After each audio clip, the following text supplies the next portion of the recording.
Hey, this is Nathan Drake from Uncharted. You're listening to Raw Dogs. Sic Parvis Magna. Enjoy.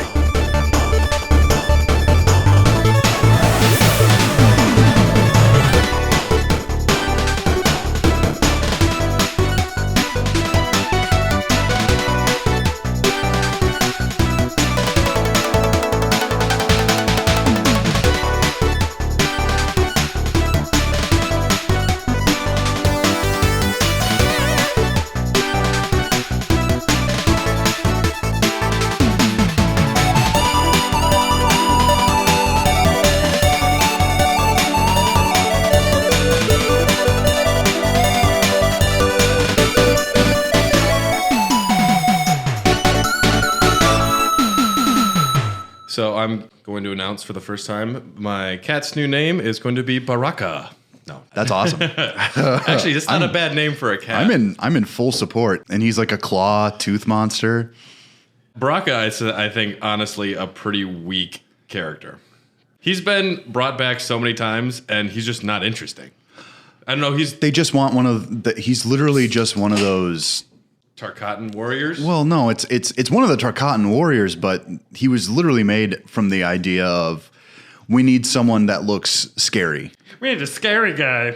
Did you I know mean, that? it's like he's like the Voldo of Mortal Kombat. Did you know that Baraka in Mortal Kombat 2, they just took a Nosferatu mask from a Halloween store and painted it, and then they attached fake nails to the face to give it like the teeth? Really? Yep. I had no fucking clue about that one. The more you know, I right? went on it when I was working. I went on a Wikipedia dive, dude. Because I don't know about you, but the first 3 Mortal Kombats don't really have a story. Let's be clear. It's implied by the people who made it, but there's not a lot of actual cutscenes going on. So how the hell do you know what is happening? Welcome to Raw Dogs. Welcome to Raw Dogs. We are here. Welcome to Raw Dogs. We are here, and I'm Brad. And I'm Dylan. And you're Dylan. Dylan, how are you, man? Oh, I'm doing much better than I was. There was a week there where I just felt like shit. Yeah? It's that unemployed quarantine life. What are you going to do? Everything's reopening, though, I guess. So It's been weird bartending again. I have to bartend in a face mask. So I was initially looking to get maybe a Scorpion or a Sub-Zero mask for my face mask.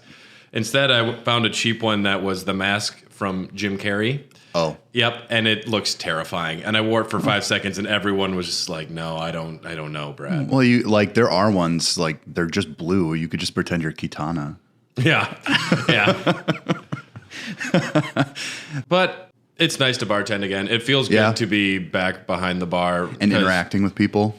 After 3 months, my job, was to do everything but bartend, and that's kind of what my job usually is. And it feels good to do that again. And this is a Patreon episode, so this is just an exclusive for the Patreon backers. Sure. And so thank you. And if you are hearing this on the regular podcast, this is months after it was released, and there's another exclusive one out there. But however you're listening to this, we appreciate you. Thanks for checking out Raw Dogs. Absolutely. Yes. Much appreciated. Yes, because we are slowly getting enough money to pay for hosting. We are hopefully going to get a new tote soon because it's breaking down.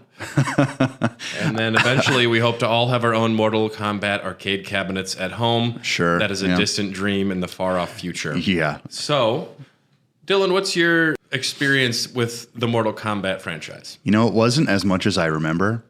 I played it at friends' houses, but nothing really in depth.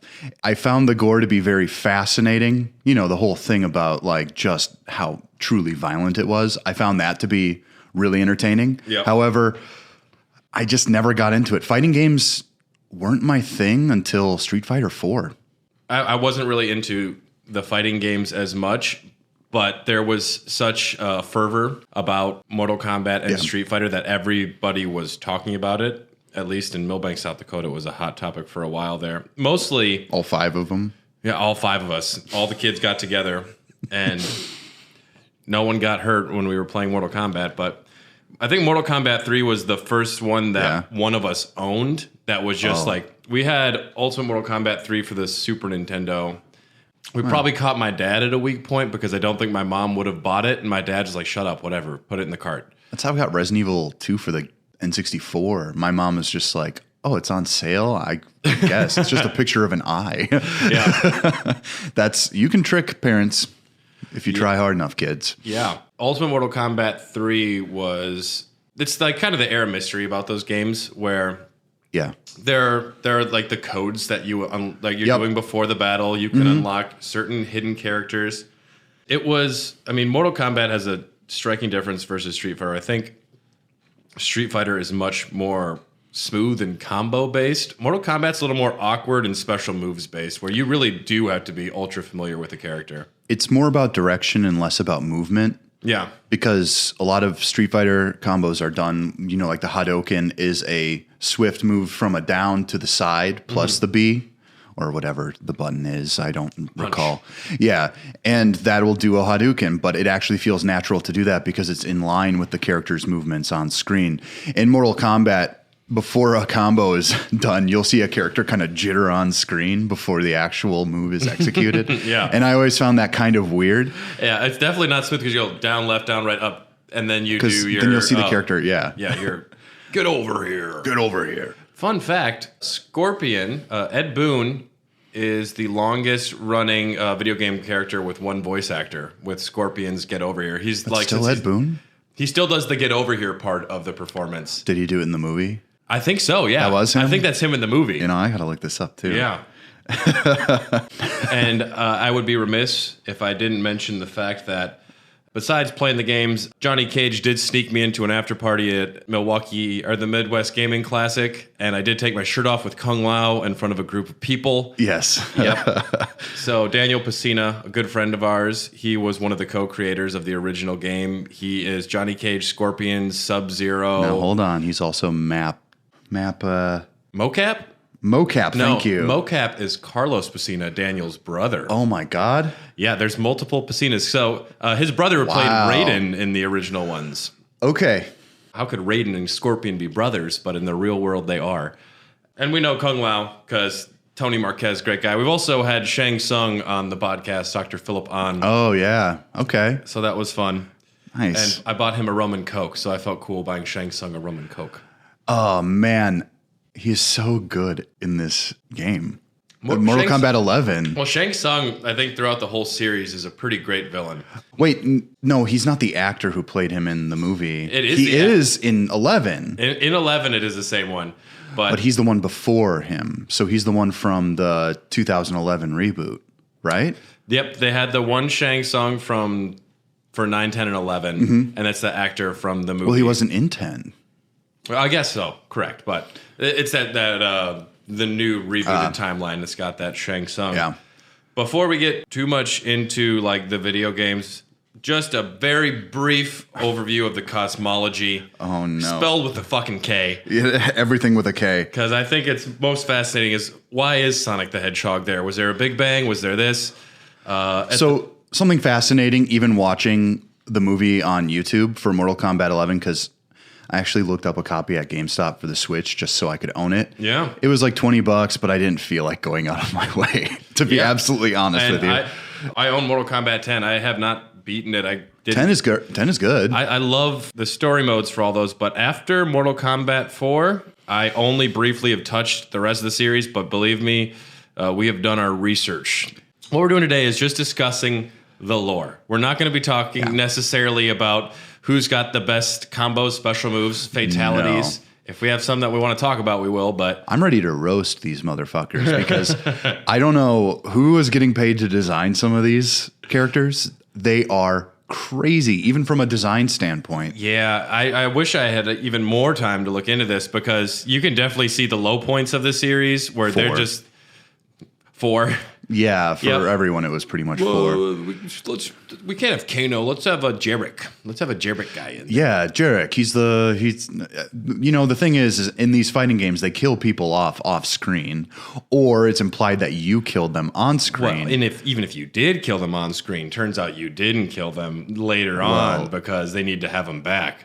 Well, I mean, I watched... I watched the opening to Mortal Kombat 11, and I witnessed Cassie Cage put a bullet in her mom's skull. So, did she do that? If you play the game, like you fight like a Mortal Kombat match. Oh yeah. So like if you watch the fight all the way through, like it's showing them like brutalizing them. And I'm like, that's your mom. Yeah. Yep. Ludonarrative dissonance. Is that what they call that? If you got kneed in the chin and you actually see the jaw break, that person is not going to be talking that next cutscene. I don't know. I saw Shao Kahn get like an axe through the shoulder, and then it gets pulled out, and he's just okay. Even though anyone with a basic idea of anatomy would just know that would slop off to the side. Well, I mean, Shao Kahn has the gifts of wearing only like shoulder pads and leather, just like leather straps and a thong. Yeah, but he's got a really great helmet. He's got a great hammer. I'll give him that. He's got a pretty cool helmet. Now, has he always had that hammer, even in like... The hammer's always been a part of his character. Okay. So, at the very top of this, there was one being and the Elder Gods. The Elder Gods didn't like how powerful the one being was, and they divided him up into 6 kamidogu, they're called, or whatever, like relics, and 6 realms. That's why there are 6 realms, and the one being, his essence, his force lingers on, and he's part of Onaga and Shao Kahn. He's influencing them because he wants the realms to come together so he can be back in existence. And the Elder God's goal is to keep the realms apart, and to make that more difficult, they came up with the idea of Mortal Kombat, because otherwise it'd be kind of easy for one to invade another. They're like, well, you have to do 10 tournaments, 50 years apart, and you have to win 10 in a row as a way to slow it down. And for some reason, everyone's like, oh, that makes sense. They're all pretty on board because, spoiler alert, nobody actually abides by that at any point. They do up through Mortal Kombat 1. After... Two? Well, after 2, they... Three, after 2, yeah, they pull okay. a fast one, and then 3, all bets are off. Yeah. And then there hasn't been a proper Mortal Kombat since. I think that they had some really great characters for the first game. Yeah. The designs are all pretty solid. There is the typical palette swap ninja that you've got going on in Sub-Zero and Save some space. I love Scorpion. Sub-Zero and Scorpion. Just that one ninja design and just flopping those colors on them. It's pretty genius. It's pretty genius. And also, I would say Scorpion and Sub-Zero are pretty much everybody's favorite characters from the games. I would definitely agree with that. I do have an anecdote. Allie was watching some of these movie compilations with me last night. Okay. And she called Sub-Zero something that I actually think is a better name for him. Cold Front. Ooh. Yeah. And then I had an idea because I was actually thinking of how these people were named, like these characters. And I said to myself, like, Sub-Zero, like, so below zero? I'm like, that sucks. What about Absolute Zero? Dude. The point at which everything snaps when it freezes. Yeah. Like, why not call him that? If there was like a God mode, or what do they have, the Pokemon Super mode or whatever. As we find out, the first Sub-Zero, Bihan, dies. Why doesn't the one who takes up the mantle call himself Absolute Zero? Right. Better name. I don't know. I'm just going to take his name and eventually put his clothes on. That's essentially it. It's like, oh, I'm his brother. Oh, okay. Everyone's cool with it. It's fine. Yeah, I don't know. I guess the Lin Kuei, you must at some point just choose your nickname. Or is there one person who's like, okay, you're going to be a cold guy. Let's go with Stone Cold. Oh, Stone Cold, Sub-Zero, Cold Front, Blizzard guy. Nope. Toss that one. Frozen Balls. I don't know. What do we got? Yeah. I can only come up with so many cold names, and we're all pretty cold over here. Well, and it's so 90s. They're named, Sonya is named Sonya Blade. Sonya Blade is a fine character. A fine character, She's a fine character. She doesn't really change throughout the entire series, pretty much. I guess, if anything, she goes from wearing like an athletic outfit to looking like she's military. Yeah, that's pretty much it. She's very headstrong. She's the typical 90s girl empowerment. I do like that it took going to an alternate universe for Johnny Cage to get laid, though. Well, he was probably getting laid all the time. Well, not by Sonya. Oh, yeah. Right. Yeah. And Johnny Cage, I think, is just a fantastic character. And I think it's partially because for the first game, they were kind of considering a Jean-Claude Van Damme thing. Sure. Van Damme went and did too much cocaine and fucked about and made Street Fighter. So they probably just made this kind of action star guy. Well, he's kind of an arrogant Tom Cruise. That's the best way you can describe him. Yeah, let's not dig into Tom Cruise. I have no clue. And while we mention Johnny Cage, let's just hear some of his movie titles, because I found a full list of his movies that he's done. Ninja Mime. Ninja Mime 1 through 5. There was Dragon Fist 1 and 2, and Son of Dragon Fist. Hua. Sudden Violence, Aquatic Assault. So many. The Gist of My Fist. I like that one. 7 Poisons. That's actually a real... The 7 Deadly Venoms or something? That's an actual real movie. After Mortal Kombat 2, once that... The Gist of My Fist. The Gist of My Fist. After Mortal Kombat 2, he went and made 2 movies, Mortal Kombat 1 and Mortal Kombat 2. That is so sick. Like, they canceled the death of Johnny Cage because he did come back to life. Probably. Yes. I don't know. Citizen Cage, a spoof of Citizen Kane. Tommy Scissorfists, a Caged spoof of Rage. Edward Scissorhands. Dude, he's made more. How old is he supposed to be? Break Nose Mountain. Yes. Time Smashers. He's a fun character, though. He's probably the most entertaining. Some much needed levity in that whole group of characters. You can't just throw a bunch of these overly hardcore things people's direction. Nobody else is a comedic character outright. It is funny to see Sonya blow a kiss and someone blow up.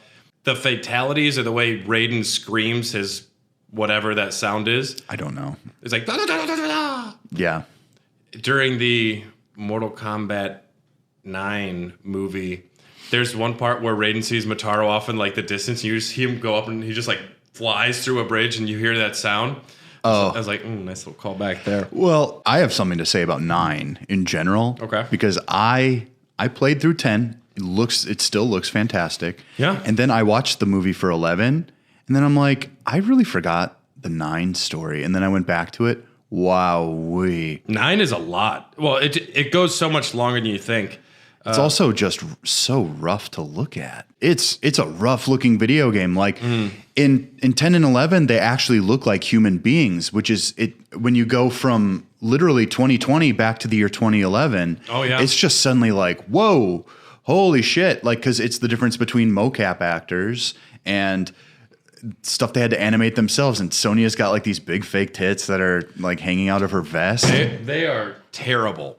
The big fake tits are a plague on that game until pretty much Mortal Kombat 11, where they become downsized and covered up. Otherwise, every single character has just... Oh my God. They all look the same. Gigantic silicone similar breasts. No difference. There's no difference. They're the same size. Yeah. I wonder if Shang Tsung ever plays with his boobs when he changes. I bet he does. Yeah. I mean, he's like a dance in sorcerer. mirror? They're just 2 flaming skulls. Shang Tsung, he was the champion of Mortal Kombat, but he was defeated by Goro. By the great hero Kung Lao back in the day. Oh, so over 500 years ago then. Yep, and then Goro has since won 9 in a row.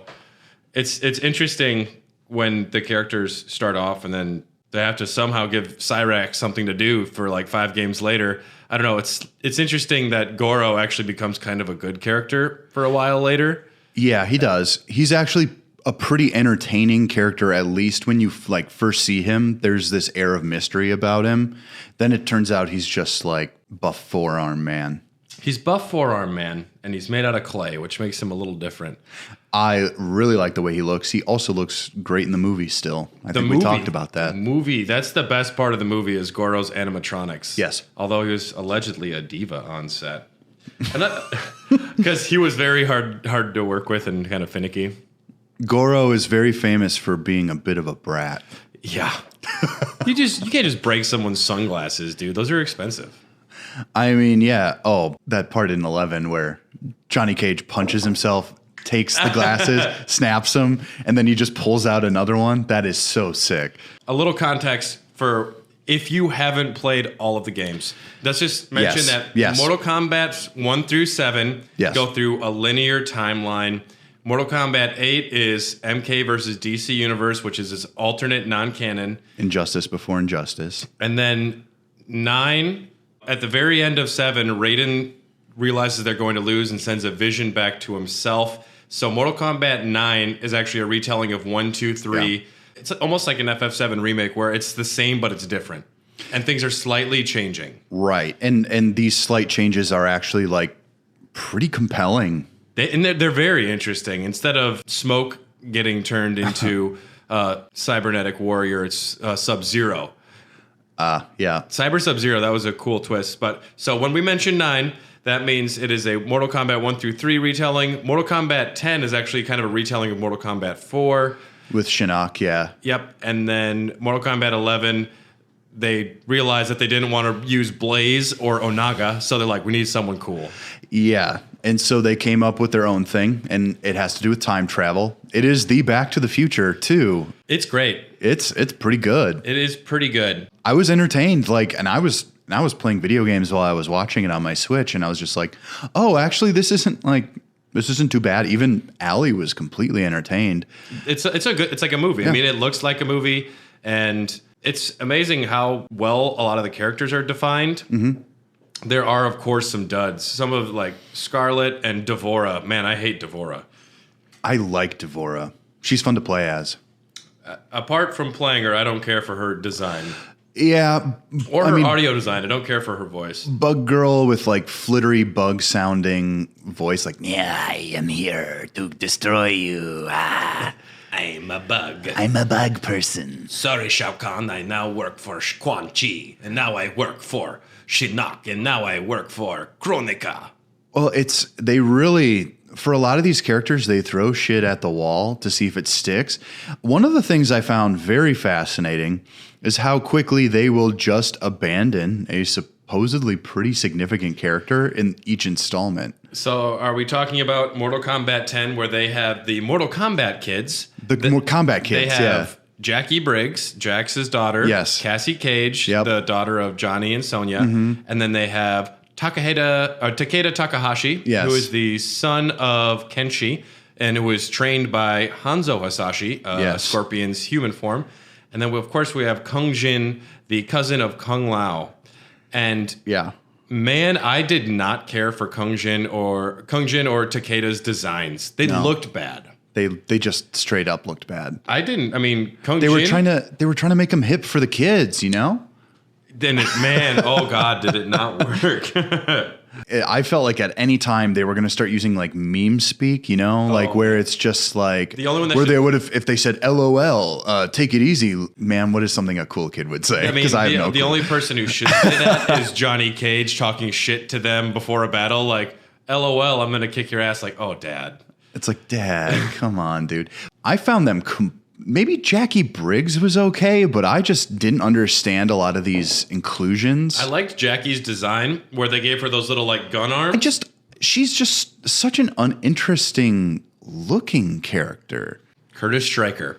If your character doesn't have anything to really define how they look, you have to have really strong personality or character traits that can overcome that.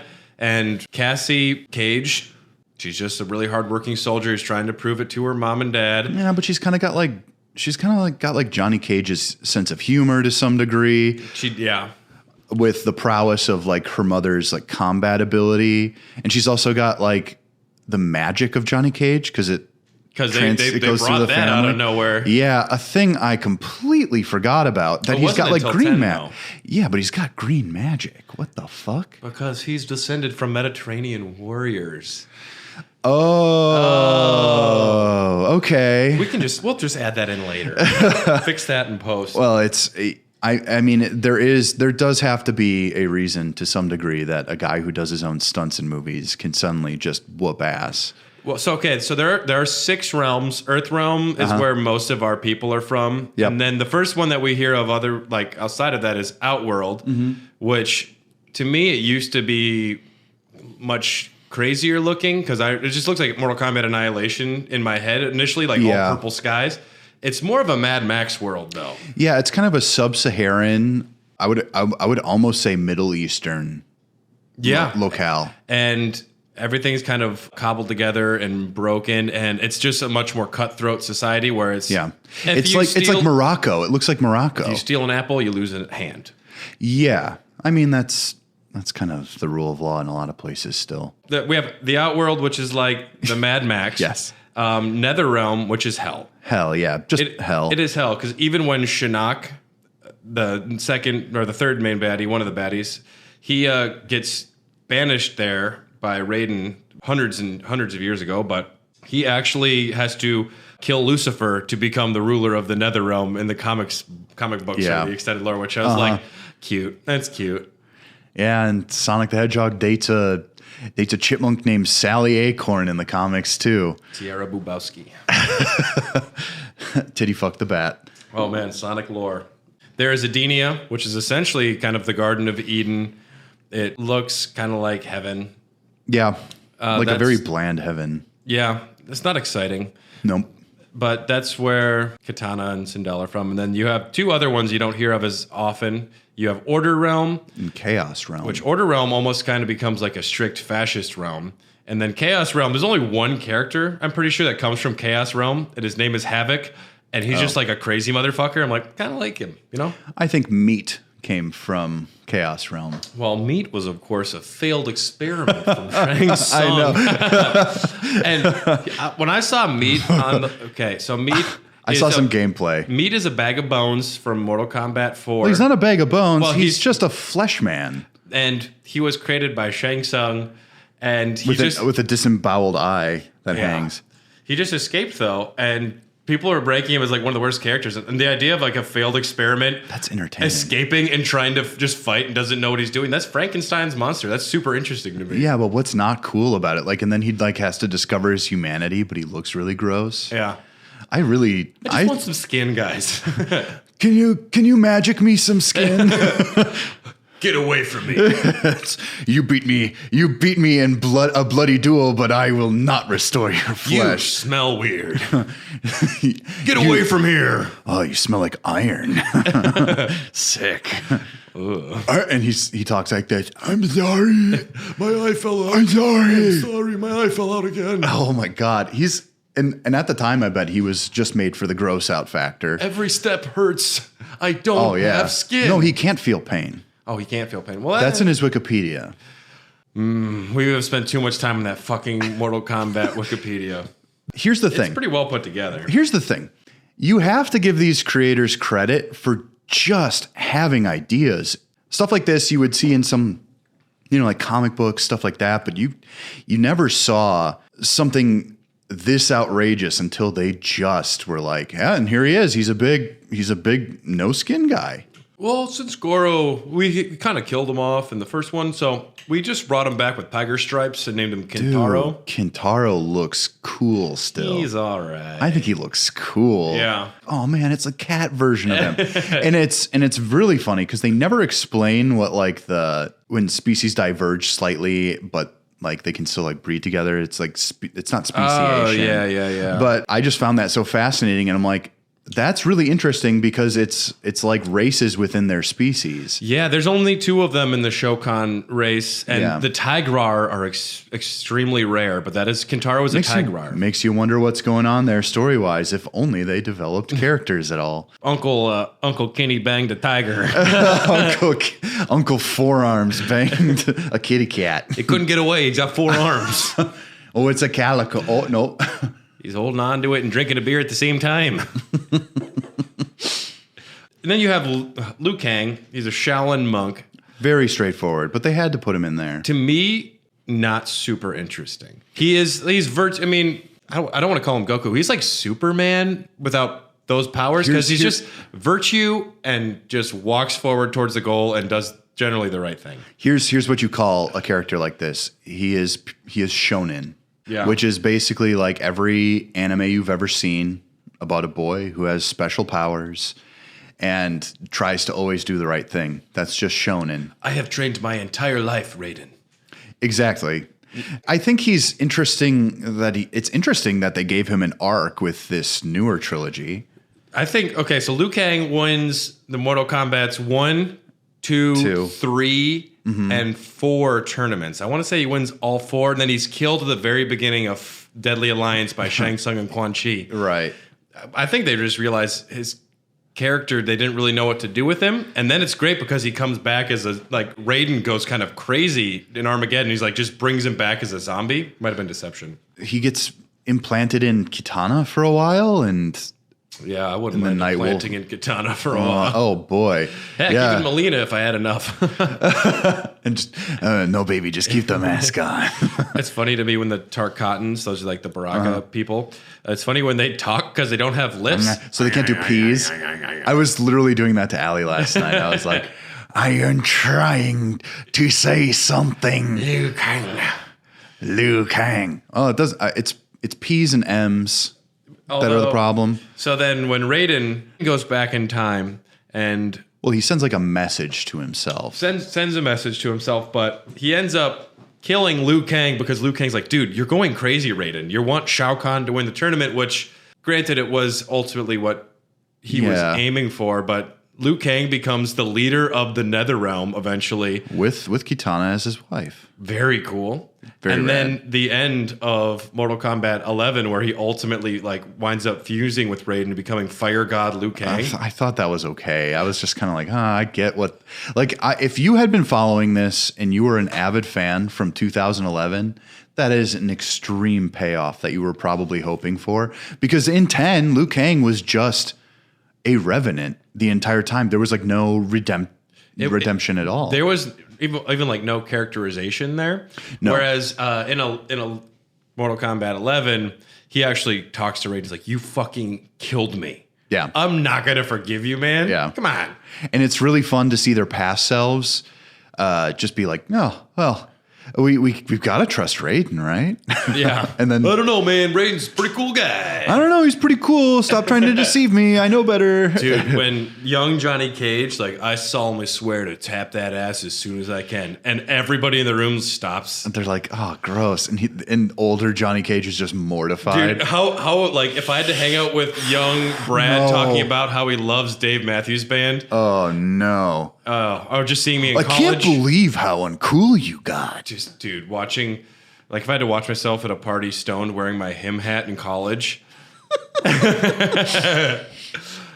I'm just picturing like walking down into the basement I used to live in high school and just catching myself masturbating and just going, ugh, God damn it. You're doing this again. And then you go back to your house and you go to your basement and you do it again. It's just like, oh, this is so rough. I watched a lot of Mortal Kombat YouTube videos, and there's a lot of good ones. There's one where the guy just has him posters behind him the whole time. I'm like, this is my alternate universe, I think. There is definitely a reality where you got too into this. Yeah. Dude, there's realities where I got too into a lot of things. Yeah. And I am so thankful that even despite my reservations about myself nearly all the time, I'm still glad I'm on this timeline. I really am. Because I don't think I could handle it. Throw away your him posters. It's like, and it's like, oh, you're jerking off to a Maxim magazine? You fucking idiot. Those are desperate times, man. Yeah, I didn't have internet till I was like 16. What are you going to do, man? Heck, video game magazines back in the day had some ads. Well, I mean, look at the Babe-Roonies. With the Tierra Bubowski's on her. So I'd like to bury my face in her Kanos. And then we have Kano. He is from the Black Dragon clan, which is a clan of mercenaries, split from the Red Dragon clan, of course, founded by Dagon, who was the son of Argus. Everyone knows all this boring stuff. Of course. One of the things that I found fascinating is that he was supposed to originally be Japanese American. Yeah, it wasn't until I think it was the movie where they just kind of cast an Australian actor and everyone just imagined that he was Australian. He's more interesting as the Australian, to be fair. Dude, as soon as Kano runs into past Kano meets future Kano, I knew those guys would just be like, yep, we're cool. Best friends immediately. Finally someone I like. Well, that's really what it is. Finally someone I can get along with. Yeah, exactly. He's like, who can you trust? I remember that. I think he's a really interesting looking character, at least. He's got that like faceplate with the eye that shoots laser beams and can see through all this shit. You know what makes you think maybe Jack should have ripped out both eyes? He got two laser eyes. If you get stronger when you lose a limb, or lose like an ability, and it just gets better, why the fuck not? I don't know. I would Wait, we're onto something. And it's not like and if eyes really are the window to the soul, as people suppose, yes. his soul should just be two big giant glowy red things. Yeah. Oh, and then he has the heart implant put in later on. Oh, God, of course. yeah. Does that one shoot lasers too? I think so. Because Iron Shu Man Hao style? from the Red Dragon clan. God bless you, by the way. God bless you. Shu Hao. Shu Hao. Kano, I do like when they run into each other and young Kano like punches himself in the arms like, dang, I'm still ripped. This is tight, dude. Do you think they jerked each other off? No. Because simultaneously, because the rules of their time travel in 11 are really... the rules of their time travel is so weird in that one. It's one thing where I understand if you cut off someone's foot and they lose a foot in the future, I can see that. But Right. if someone gets punched and it hurts them immediately like a punch in the future, And then it's just like, why would you feel that? That would have healed a long time ago. that doesn't make any sense. Well, like when Liu Kang breaks his calf bone, it like goes right through him, and then in the future it's going, or in the past it's going through, or wait, no, opposite. Turn that around. In the past and then in the future. And it's like, oh, so your leg just hurt in the past? Maybe you'd have like a bum leg. Yeah. That's pretty much it. Although I do like it when Kano is threatening young Johnny, and then Cassie realizes if I shoot young Kano, then old Kano will have a bullet through his eye as well. So young Sonya. Oh, and I've gone cross-eyed. Yeah. Well, it's funny. It's a very good ending for Kano to get his other eye blown out, but like the fact that the future him is like, oh man, whoa, and then it just shows him stumbling around to give him a dramatic death. It's like Breaking Bad when Gus gets blown up. Yeah. And he kind of walks out, and then he flops over. Yeah, I don't know. Cinematic. It's beautiful. Their use of time travel is just tenuous. We briefly mentioned Scorpion and Sub-Zero. They're from rival assassin gangs. Yeah. Scorpion is from the Shirai Ryu. They are Japanese ninjas. And Sub-Zero is from the Lin Kuei, and they're Chinese assassins. So apart from being from other gangs, they're from other countries, which have a lot of enmity between them. There's a great line in Mortal Kombat mythology. I didn't realize Scorpion's was Japanese and his was Chinese. I had no clue. There's a great part where Quan Chi calls Bihan. He's like, ninja. He's like, let's get something straight. I am no ninja. Back off, bitch. That's legit to quit. Now, Brad, who do you prefer? Are we talking Hanzo Hasashi Bihan or Kuai Liang? Let's do a pairing of Kuai Liang versus Hanzo. Human Hanzo is fucking interesting to me. Very interesting. The warrior who realized he had hatred in his heart and he was doing the wrong thing. But he still has like the demon powers. Still has the demon powers, but he has used his time for good from then on. Right. Hanzo has a great look, a cool design. Yes. And he's doing the right thing. Also, I mean, Kuai Liang is great too, because he is reforming the Lin Kuei for the right reasons. I remember being upset in Mortal Kombat 3 with his new look, where he lost the ninja outfit and he's just wearing like those suspender things. But then I read that he quit dressing like the Lin Kuei because he was so upset with the fact they went cybernetic and he just abandoned them. And I'm like, okay. Yeah, but the fact that you have to read it is so silly. It is silly. You have to read it in something else. That's why these Mortal Kombat, this newer trilogy has been so successful, is because they're not going to beat around the bush. They're just going to give you the storyline because they know people are actually interested in it, at least to see where it goes. I think that Mortal Kombat 1 through 3 is a very self-contained trilogy to a large extent. Yeah. I think it all... Same bits, same look. A lot of the same characters. Yeah. And then they did Mortal Kombat 4 because they had to try and transition into the 3D. And they did make a strange decision, though, to abandon a lot of characters, which I think people would have liked to have seen again for... Let's just jump. Basically duplicates, but younger. Fujin is a cool character. Cool enough. Jarek, Black Dragon member, the last one allegedly. Terrible. You have Kai, who Liu Kang was kind of modeled after Bruce Lee, and who trained with Kareem Abdul-Jabbar, maybe? Kai was just because, like, Bruce Lee trained with that dude. So, like, oh, that's who Liu Kang's training. The character Reiko, Reiko, who is just kind of got like a ninja outfit and raccoon eyes. Oh, him. But they're kind of like the crow. Yeah. Well, and there was almost no story in Mortal Kombat 4, which, I mean, it's not something Most of them don't either, though. It's not something you need. There's a tournament. It's always interesting in the games, though, when your character wins the tournament and you can see their ending. It's like even with Twisted it's Metal so strange because they don't explain what's going on at the start. Yep. Reiko. Do. And you're like, oh, I didn't know that. I didn't know he liked that. Sure, yeah. And what was great, because no one really knew who he was other than he was working with Shinnok. At the end, if he beats Shinnok, you see him go through a portal and he just puts on Shao Kahn's helmet. And everyone's like, that's Shao Kahn? That was Shao Kahn? And nope, you find out later he just likes going into Kahn's room and putting his helmet on like, I'm a king, I'm Shao Kahn. If you couldn't see my eye roll. I liked watching a lot of this stuff. Sophisticated storytellers, they are not. No, Reiko was another extremely weak character. I mean, pretty much after Mortal Kombat's 1 through 3, the characters that survived the 3D, like the 3D games then on, are few and far between. Not many last more than a game. So you have those three. Quan Chi is cool. Quan Chi's cool. Quan Chi's design is fantastic. Yeah, he just kind of looks like this exotic albino who put on makeup. Yep. So you got that weird like satanic priest vibe, which I really dig. Guar armor. Yeah. And you could tell that he was powerful just by looking at him. Otherwise, you wouldn't have those face tattoos. Him and Shang Tsung both. There's something about sorcerers, which just everyone knows never trust a sorcerer. And everyone's like, okay, I'm going to trust you.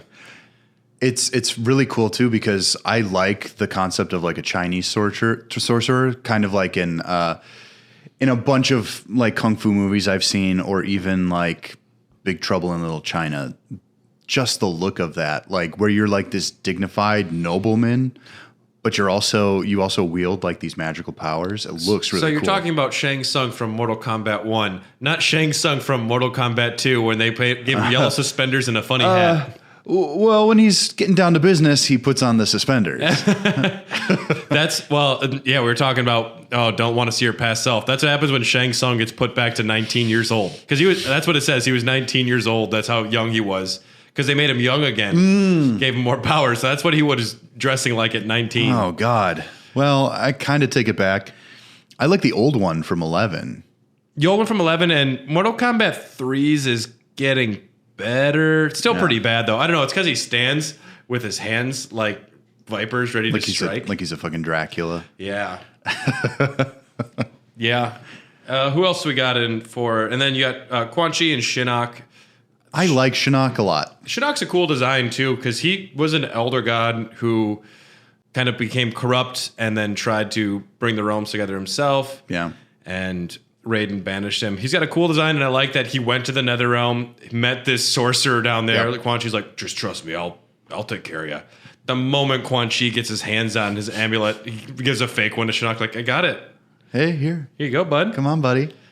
Shinnok's all right, and then you have Tanya, who was kind of just like another palette swap for a Melina or Katana, almost with yellow. Now, I did a bit of a deep dive, and apparently people are extremely horny for Tanya. Yeah? Mm-hmm. Because the one way that you know a character is popular is if you search for them on Rule 34. Never done that. That's not where I do my character searches. I'll do what nobody has to. He's doing it, guys. He's doing it so we don't have to. Yeah. I've never played a game with Tanya in it, so what the fuck do I know? She's not much of a character in 4. She just opens up the portal for Shinnok to come into. Adenia is what 4 was, but they have retconned it to be Earthrealm. Aha. Yeah, whatever there. But then you also have Meat, the horrific experiment from Shang Tsung. Returning characters, so many, especially if you got the Dreamcast version, Mortal Kombat Gold, because that added like Baraka, Cyrax, Katana, Kung Lao, Melina, Sector. That's all about Sector. Well, Mortal Kombat 1, Shang Tsung loses. Mortal Kombat 2, Shang Tsung's like, dude, let me be young again. I'll go to Earthrealm. I'll kill a bunch of people. They'll get pissed, and then I'll say, let's have one last tournament in Outworld, all or nothing. And that's kind of what happens there. And then they lose again. And then Shao Kahn's like, fuck it. I'm going in.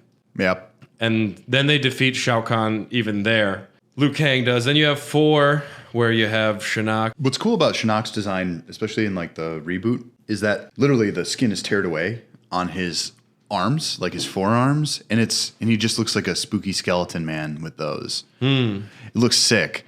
He's got a lot of cool like grab techniques. I was a Shinnok main. That's exactly what I'm saying. From 10. Yeah. I found him the most entertaining to play as.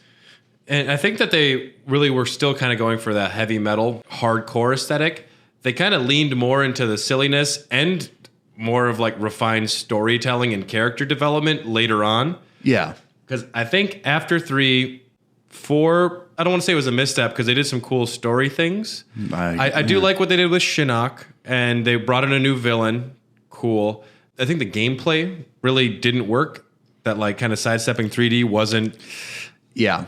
I may have played this one time in my life. Yeah. I was probably so young I wouldn't know the difference between a really great game and a super mediocre game anyway. So I'm not really sure. But the stuff I saw online was just completely abysmal. There was no like actual artistic direction in this.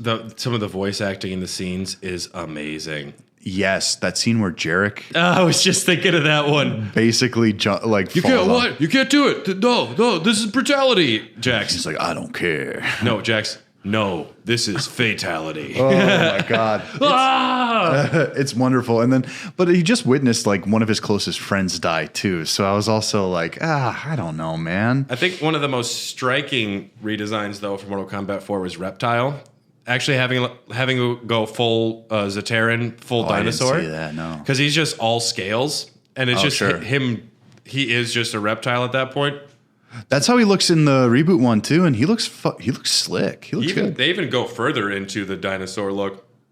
So the Zaterrans were originally descended from the dinosaurs from Earth, kind of like King Koopa in the Mario movie. Oh, you mean Dennis Hopper? Dennis Hopper, yes, the evil King Koopa.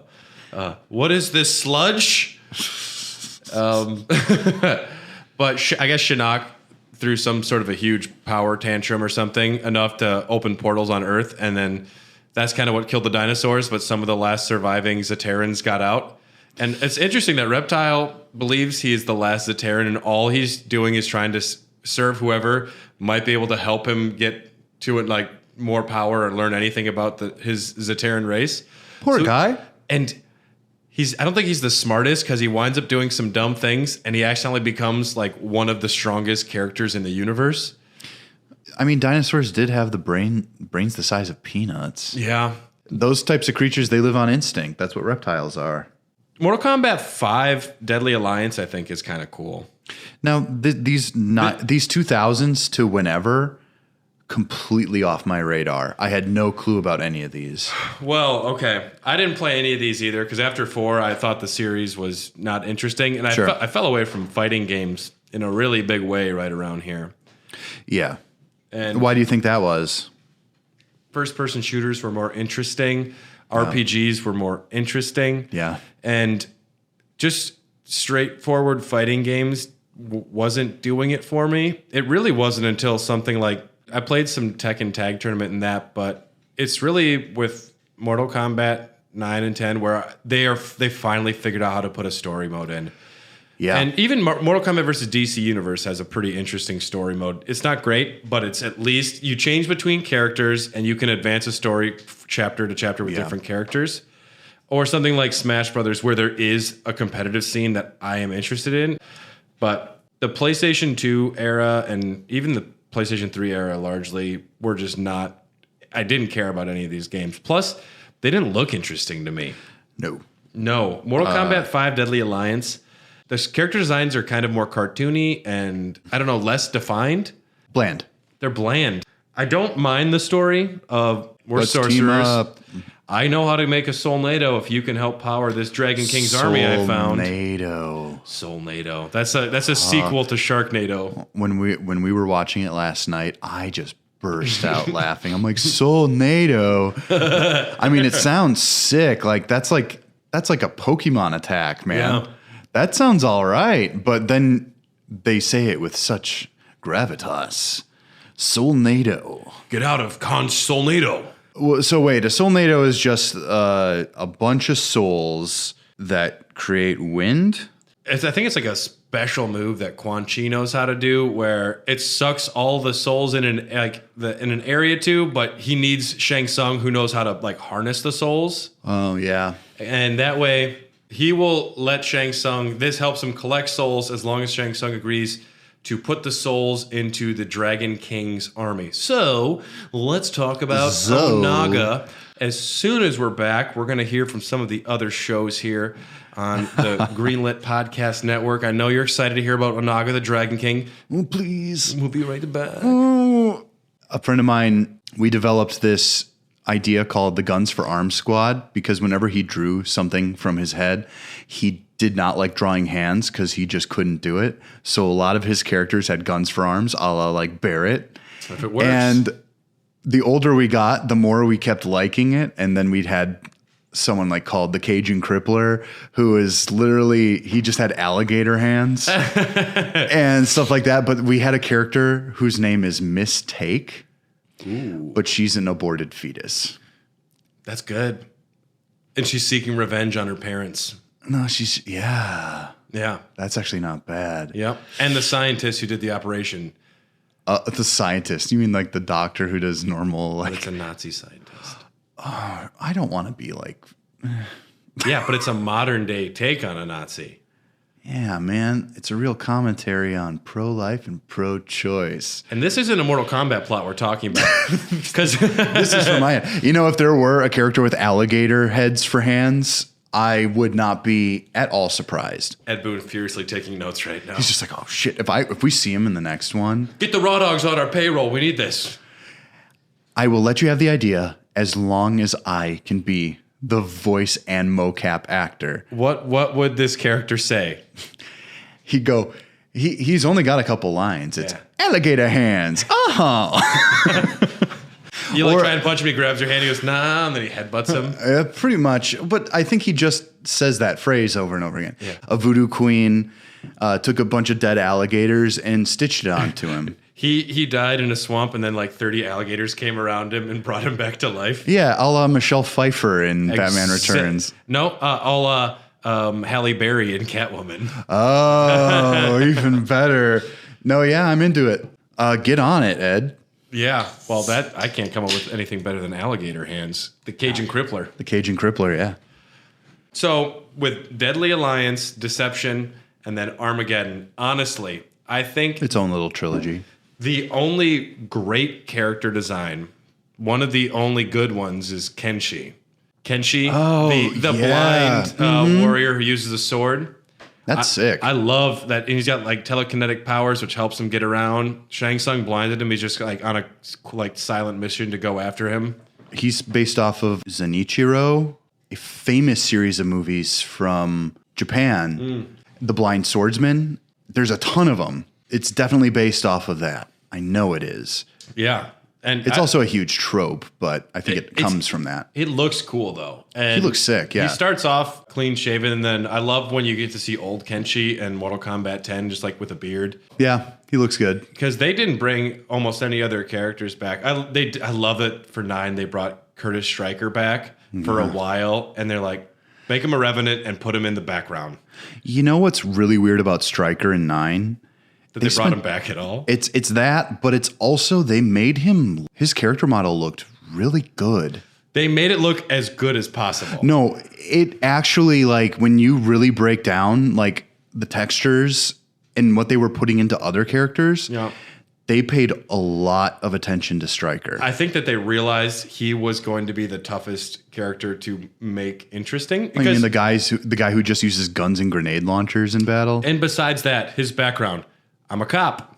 But you know what? If he's really helping to defend Earthrealm. I like what they did with Cabal's character in the retcon, where because even back then they said that he used to work for the Black Dragons, but he's gone good. I remember just as a kid thinking the character who wears a mask, and one of his fatalities, he just takes his mask off, and it's so scary. Yeah, it's pretty sick. Like, it's pretty Darth Vader when you really break it down, too. Like, he even had like the dumb voice. Darth Vader is Scorpion. I would say Darth Vader is a Scorpion where he finds out his family's killed, so he becomes an evil character.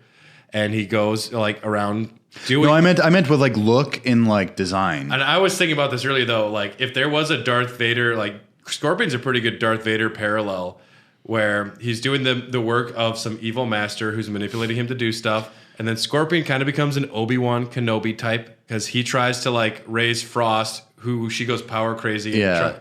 Tries to kill him, so he kind of just goes out there on his own mission by himself. I don't know. I was thinking of like how some of them relate to other franchises. Well, it's funny, you know, crossovers are so big now, but back in the 90s, if you could cross over like Star Wars with this, I know Lucasfilm would have never gone with it. Yeah. But a Darth Vader Scorpion crossover actually would have made a ton of sense. Oh, yeah. It would have been awful. And I mean, DC was probably just sitting around for a while like, stupid Marvel's got the MCU. Stupid Marvel, they got the Marvel versus Capcom. They got Ezio? Just kidding. We talked about all the characters from 1. Let's see if we didn't mention any from 2 yet. Baraka, not that interesting. Jax Briggs, I think his character becomes interesting. When he gets the metal arms. Well, that's when he became badass. I remember as a kid, like, holy shit. Can you imagine how hard he hits? Fuck. Whoa, fuck. That's a punch. I don't want to get punched by that guy. Holy shit. And I saw that the person who plays Jax, like actor at he's Midwest buff Gaming as Classic, fuck. He has gotten bigger. I think, I saw recent stuff. Yeah. I run the other direction, thank you. I'm a coward as it is. We got Katana, which I don't know if she's got an interesting backstory, and she gets cool. Like she goes to KatanaCon, and she's at one point leader. She's got a huge fan base, and I didn't even realize. She does. I like her more with her design from Mortal Kombat 9, 10, and 11 than the actress. In 11, she looks fantastic. She looks beautiful. Love it. Yeah. And then we also have Melina.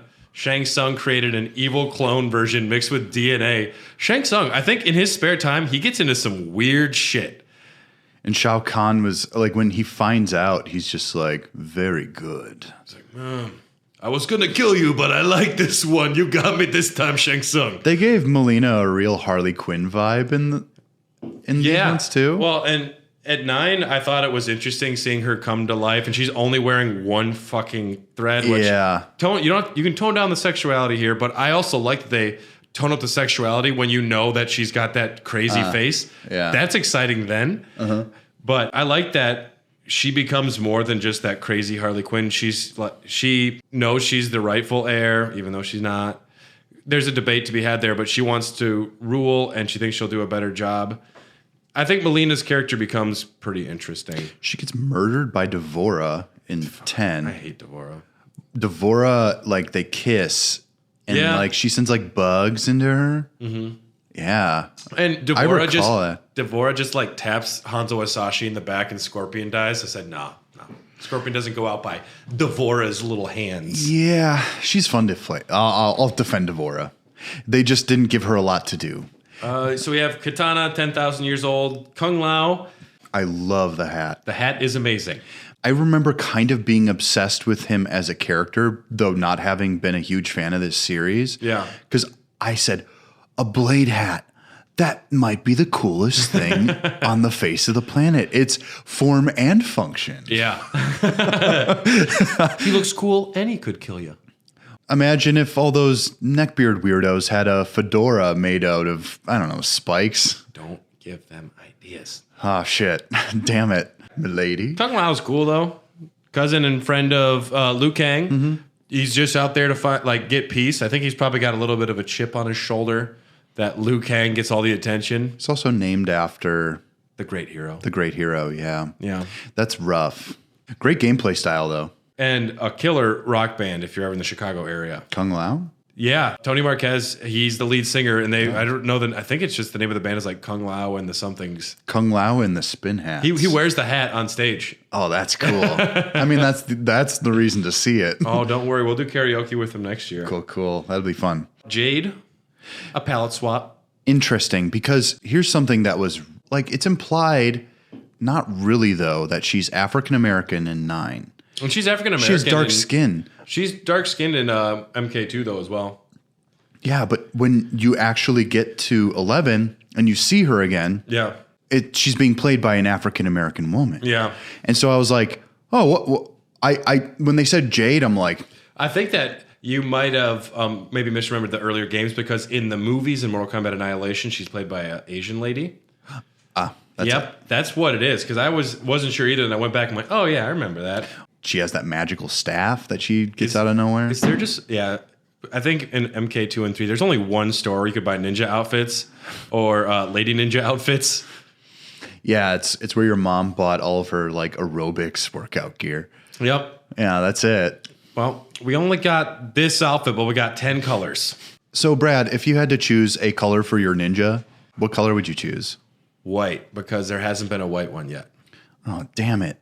I'm gonna choose a beautiful robin's egg blue. Yeah. It's super bright and it matches my eyes. Well, but my power will be... My name would be Whiteout. Oh, fuck. Or Super Glue. Mine will be Sky Guy. Sky Guy. And I can just disappear. That's it. That's my power. Almost no attacks, but he disappears and wears you the fuck out. Yeah, exactly. It's just like, try and find me. After MK2 and 3... when they do the redesigns for ninjas, Sub-Zero and Scorpion largely kind of look the same. Scorpion gets that killer kind of scorpion face Ermac mask. gets straight up Kingdom Hearts. With the bandages. He looks great, though. He looks all right. He's done in a good way. He's fine. Not too much Numura to him, but he's definitely got all the bandages, and I like his character. He's got an interesting character. Rain, however, I do not like his redesign. The Mauve Avenger. Yes. They leaned into, though, I'm a prince and I'm from Edenia. Dude, no one liked you back then. You're called Rain. You were mostly a joke on the name Prince. Yeah, Purple Rain. Yep. A lot of these are unforgivable. I think Smoke is redeemable in later installments. I love in Mortal Kombat 9 when you're playing as Human Smoke and you peek out behind the tree to like watch that interaction, just like the character does. When he's a secret character in MK2 and all he does is look up behind trees. I call them the face woods. I am no tree. Well, it's funny because I noticed in that game specifically that they put a lot of attention into the facial expressions on the trees. Yeah. But not a ton. Someone definitely spent 5 all-nighters in a row making those trees. Maybe out of clay? Probably out of clay? No. I'm talking even from Mortal Kombat 9. Yeah. Oh, okay. Because they were in there for a long time. There were quite a few scenes. Yeah. I mean, Smoke's cool. I just don't see how... Doesn't he have a fatality where he blows up the planet? Why not, right? I mean, I don't know. Okay, we have Night Wolf. Very cool. Very cool. So 90s. Real name, Grey Cloud. Grey Cloud. It's interesting to that find is that out. so emo. Yeah. That's sick, though. I like Night Wolf. Dude, and he looks fun to play in Aftermath. He actually like hears the Great Spirit. Yeah. He wasn't called to the tournament necessarily. He's just so in tune with what's going on. He can feel what's happening, and he knows to go there because he's so badass.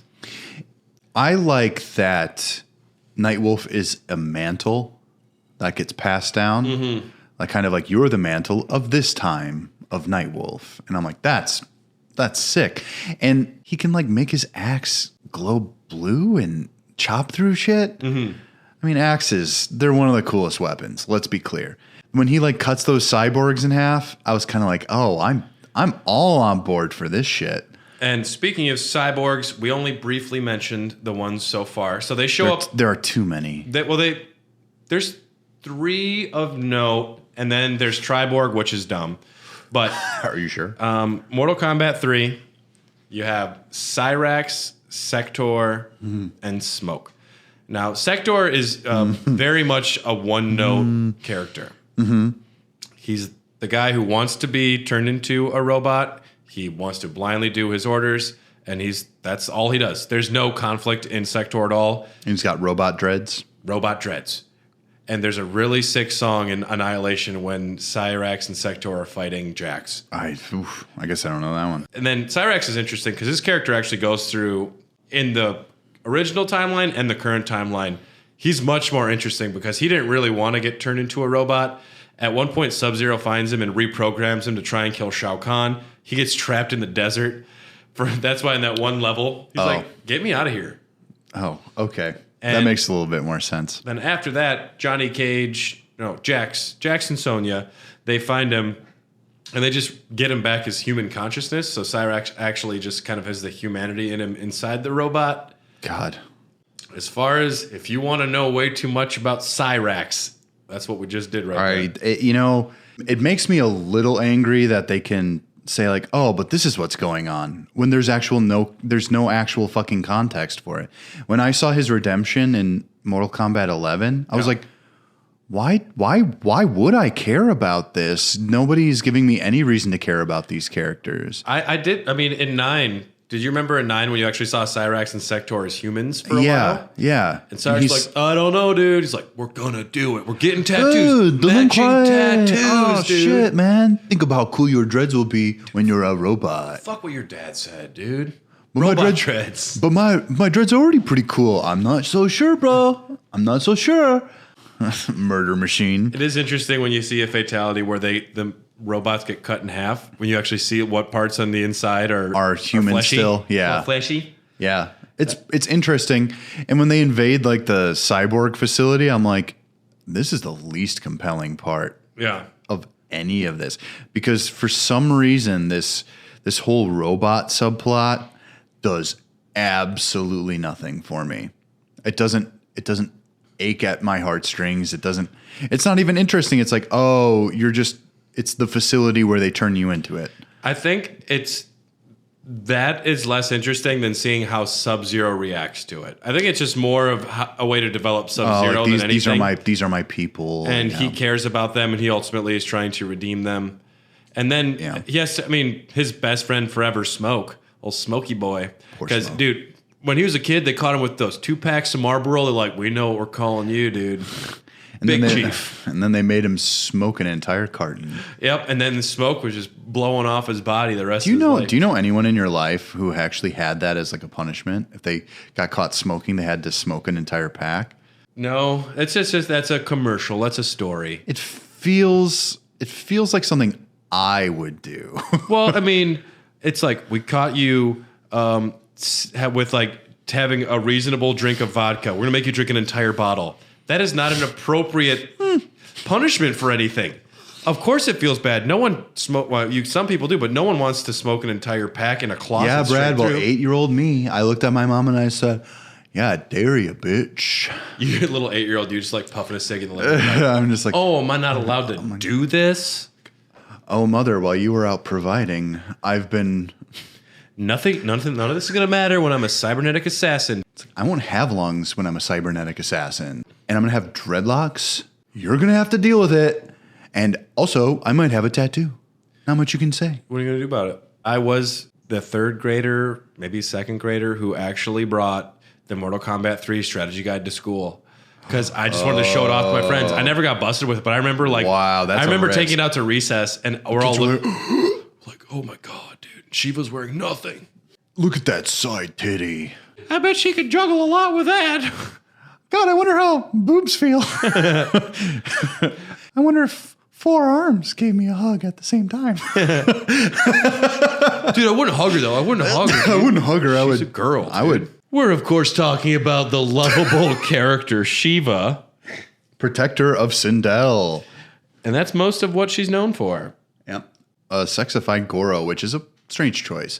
Oh, it's better than a sexified Motaro. Oh, yeah. They always portray Centaur as men in most imagery. Yeah, no, that's always been the case, yeah. Yeah.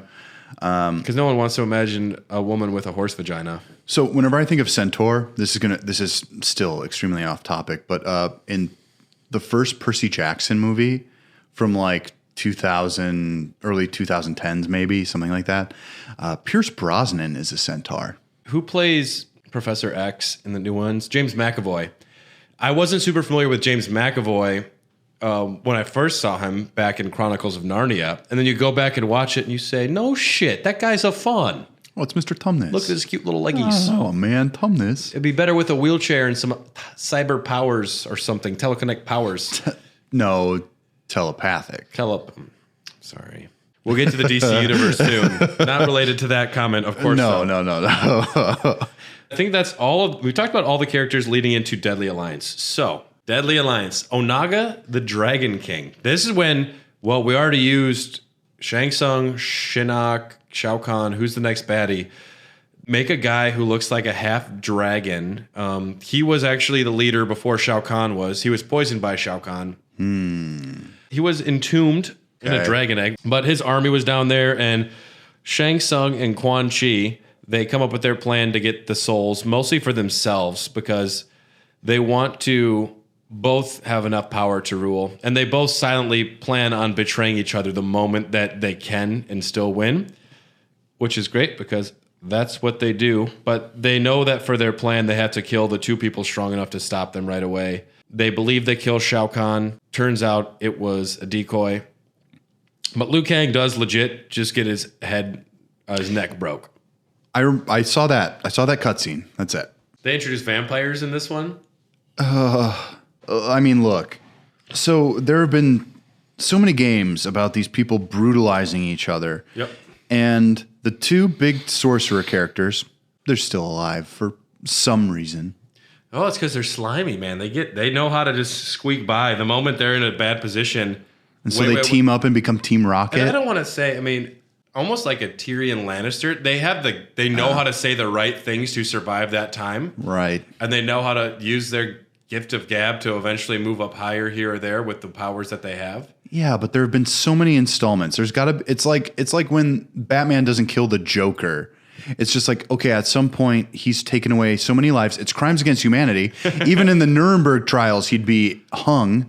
So what's keeping you, bud? It's funny. Batman will kill 40 villains on the way to the Joker, and he's like, I won't kill you. That's not what I'm about. No, he doesn't kill them. He gives them all CTE, and then they murder their entire family. Batman needs to be stopped. I agree. And I love you, Batman, but if you're listening, Batman, we love you, but you need to go down. At least Spider-Man is all about like restraint. Spider-Man, I have realized he's probably my favorite superhero, at least out of the big name ones. After that PS4 game, and I've just really rediscovered my love of how he is always punished for doing the right thing, but he keeps doing it. Yeah. So Scorpion, Deadly Alliance, before the game starts, like Scorpion is just torturing Quan Chi because he's managed to trap him into his realm of the Nether realm, like his layer of hell. Mm-hmm. And these two Oni, these two demons named Moloch and Draman, who are on every top 10 list of the worst characters in all of Mortal Kombat. One of them looks like meat with a rock for an arm and a mask. Yep. And the other one's just like a big, like demon-looking dude. So first of all, Draman sounds a lot like Dramamine, which means sleepy bye-bye time. Which I like. Which is great, but I'm not sure what Draman actually means. Is that just made up? I don't know. Well, it means shitty-looking character with a mask. Fuck. What was interesting when I was reading about his character, once was a vicious landlord who was being punished in the Nether-realm for being a dick. That was on the Wikipedia. Yeah. Once a vicious landlord. I'll get you the rent tomorrow. It's quarantine. It hasn't been working. Man. Come on, man. It's a rough time. No, you'll give me the money or you'll perish. And then he said it to the wrong person who just fireballed his ass. He said it to Whiteout and Sky Guy. Dude, Sky Guy disappeared like that. Sky Guy was out of there. I saw it happen. His family didn't get the powers, so they're just like... You won't catch me this time. Kazoosh! And I say kazoosh before I disappear. Yeah, he does that. We don't have the rent either, though. But what's your power then? If you're Whiteout, yeah. The power of light, he can like blind you with lights, probably. Oh, that sucks. Well, I mean, it's appropriate. It's disorienting, so he can run around behind you and like... Here's the thing. I would have called you a flashbang. Flashbang? It would be a misnomer, though, since I'm a virgin. Famously.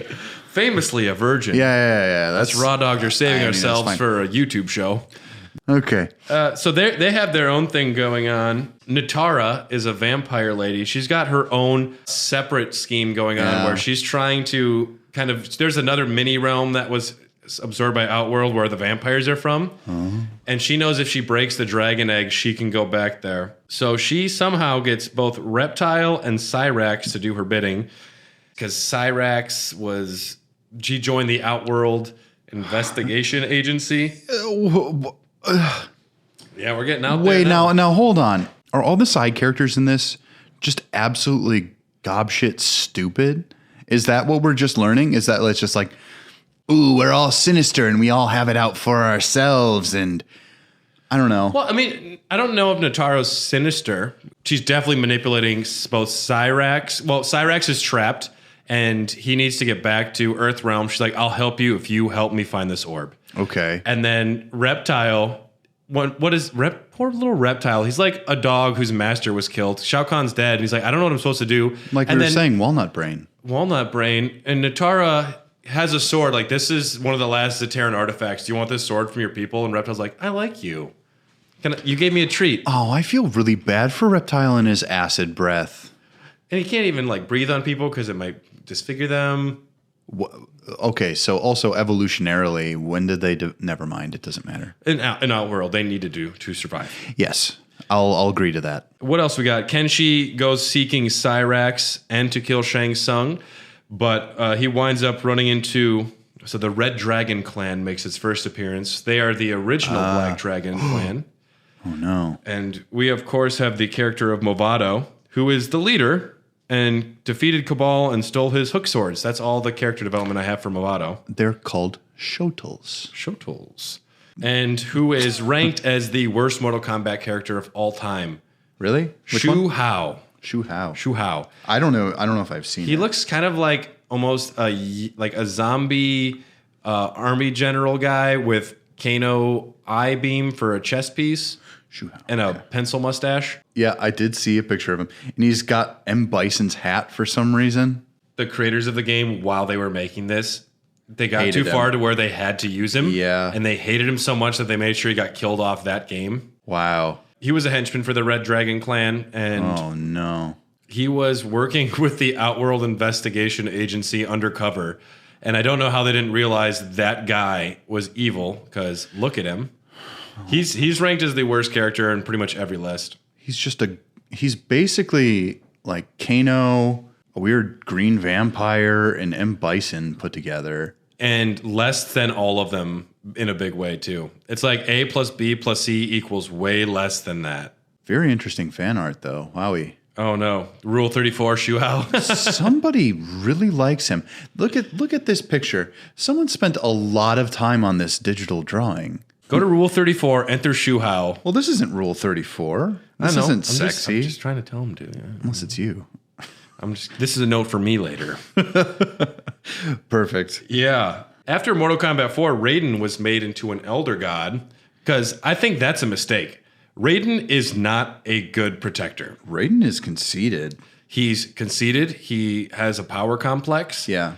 And he never makes the right choice. There's a lot of algebra going on in his mind. The A plus B equals C. He has no complexity that C minus B equals A. There's nothing that's... He's really good at addition. He never learned multiplication. Yes, exactly. Yeah. And it's just like, but I must do this in order to create the appropriate timeline. Okay, if I were to get a message from myself... There's no subtlety. If I got a message from myself, he must win. I would think about that shit for a week before I made a single action. Instead, he's like, nope, we'll do this now. It's like, yes, no time to waste. And he won anyway. Well, Shao Kahn is who had to win. Oh, and the third one. You know what the fucked up thing is, though? If Raiden hadn't done that at the end of Armageddon, Kitana was still, like, this was shown in part of 10. Kitana was still alive after Raiden would have been killed. She would have got a counterattack, defeated Shao Kahn, become the leader, and brought peace to the realm, because that was what was predicted. Raiden fucked the entire universe over because he was afraid he was going to die, and then it was fucked. Dude, Raiden destroys everything. He's a bit of a Doctor Strange. Does Doctor Strange do that a lot, though, where he kind of overcomplicates things in a bad way? Well, he's supposed to be genius level. He's a surgeon. It's basically implied that he's got a photographic memory and genius level intellect. And there are some decisions he makes in like the 80s and 90s that don't turn out too great. Yeah. So it's if you have all of this power and you here's what I'm going to say from a character standpoint. If you're a character as powerful as Raiden and you're called a god and you don't fuck up, the story doesn't happen. And that's why I'm very happy with where MK11 winds up, because I think Liu Kang, who is more of a thoughtful, I have been training my whole life to do the right thing, he is so much more fit. Yep. And I think even Raiden realized he's like, I fucked up. Can I ask you a question about the end of 11 and into Aftermath? Yes. It confused me. Are you talking about why Raiden's there and not Kitana? Yes. Is this just alternate timeline again? Well, okay. There's 3 endings to Mortal Kombat 10. So there's one where Liu Kang loses. To 11? Or to 11. To 11 leading into Aftermath. Okay, there's 3 endings to the end of 11. So Liu Kang, if he loses, Kronika stays the victor. If he loses one round to Kronika and then beats her, there wasn't enough time to bring Kitana back, so it's him and Raiden. Oh, and if he wins that's both, the one that's canon? That's the one that's canon. If he wins both, Kitana comes through. But the one that's canon is that he lost one, and then it's him and Raiden rebuilding. Oh my God, I was so confused because I was like, oh, cool, an epilogue. And then I was like, oh, what? And Shang Tsung walks through. He's like, we must do something else. Stop what you're doing. And I love how everybody, the moment Shang Tsung shows up, to like, I was like, fuck. Dude, why did you bring him Why to the are party? you even? And also, how did Shang Tsung really get?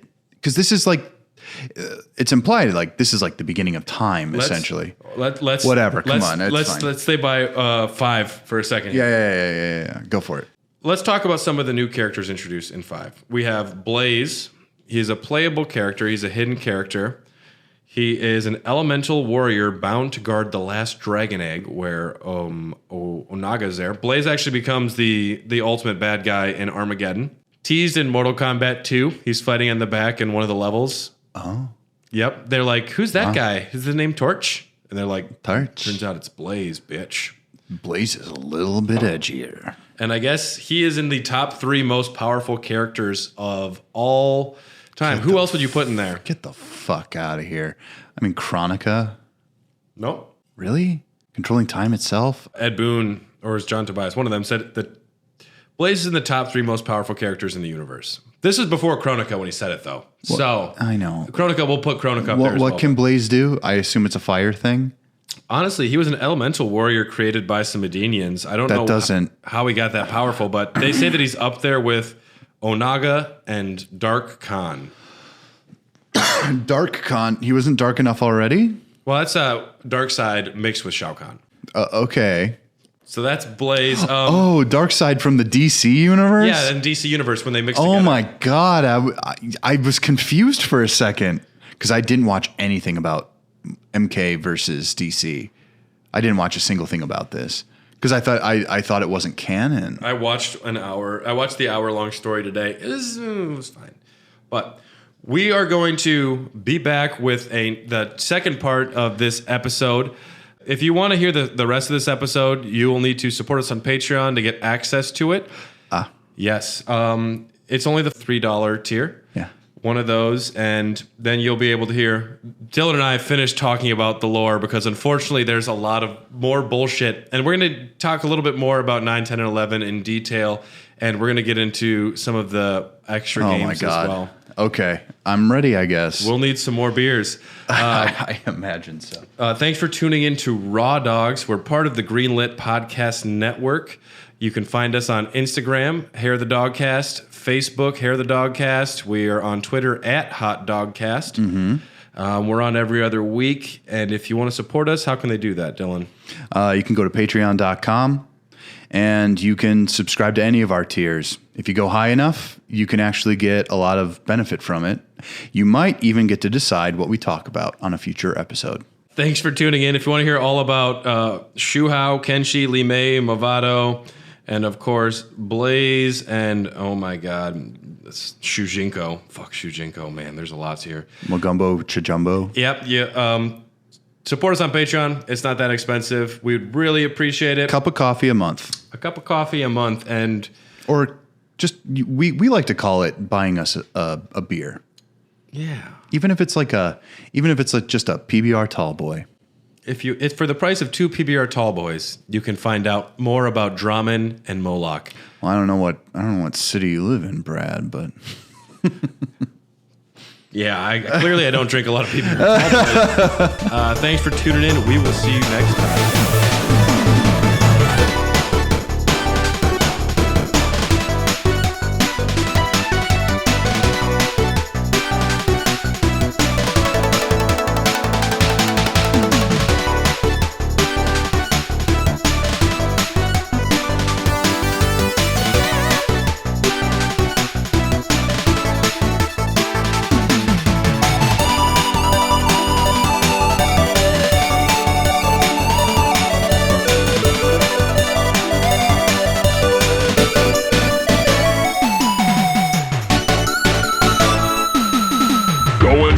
Jarek. Jax! I thought you were going to... Thought I was what? Dead? Like my partner you just tossed off the cliff? I'm sorry, Jax. Please, don't drop me. Wait, I promise. Too late, Jarek. You can't drop me. You have to uphold the law.